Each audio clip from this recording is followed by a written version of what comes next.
j'ai rencontré une fille bizarre pendant un live. On a commencé à discuter de tout et de rien, et c'était flippant. On parlait comme si on se connaissait depuis des années. En moins de 5 minutes, on était devenus meilleurs potes. On s'était même donné des petits surnoms. Je me suis sentie assez à l'aise pour lui demander ce qui s'était passé avec son apparence. Un peu gênée, elle m'a expliqué que c'était dû à une malformation à la naissance, et que toute sa vie, elle n'avait jamais pu vivre comme une fille normale, comme moi. Ça m'a vraiment touchée. Alors j'ai pris une décision un peu folle. À partir de maintenant, on vivrait comme une seule personne. Tout ce qu'elle me demanderait, je le ferais, comme si j'étais son avatar dans la vraie vie. Sauf que ses demandes étaient quand même cheloues, mais j'avais promis, alors j'exécutais tout. Après les cours, je suis entrée dans une boutique en face du lycée. Pendant que la caissière regardait ailleurs, j'ai pris les affaires et je suis partie en courant. Je riais toute seule, avec cette montée d'adrénaline complètement dingue. Le soir, j'ai balancé des œufs pourris sur la maison des voisins pendant qu'elle me regardait en visio, morte de rire derrière son écran. On est devenus inséparables, et plus je faisais ce qu'elle demandait, plus quelque chose changeait en moi. Je devenais plus étrange, plus agressive. Avec mon père, ça a commencé à déraper. Les disputes étaient de plus en plus violentes.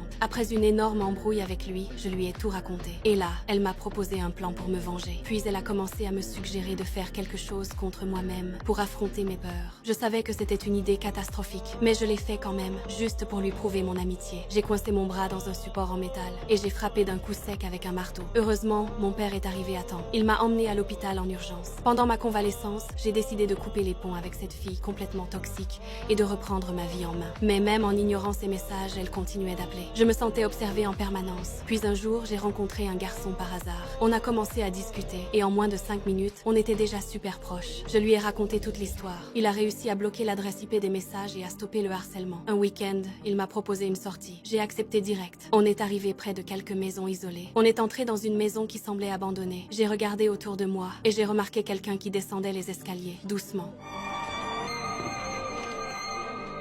Salut, c'est Franck Leboeuf.